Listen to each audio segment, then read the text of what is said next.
Welcome! Welcome! Welcome to my YouTube channel! Self-car care and basic maintenance for our car. Welcome to my channel, Boss J Junior TV! Yeah! Hey, magandang araw po mga boss. Simpleng removing of parts ulit tayo. Combination lamp po. Ang combination lamp po ay meron tatlong bolt lang.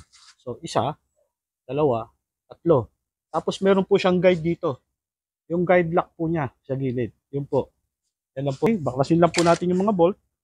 Unahin po natin sa baba.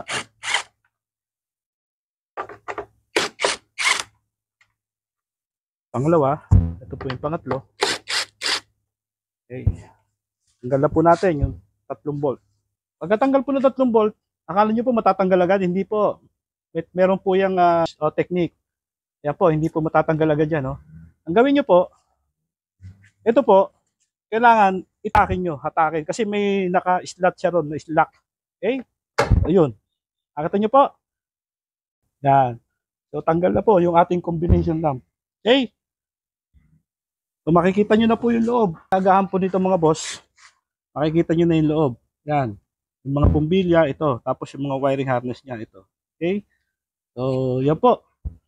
Tanggal na po yung combination lamp. Thank you po mga boss. Sana po may napulot kayo kahit konting kaalaman lang. Thank you, thank you.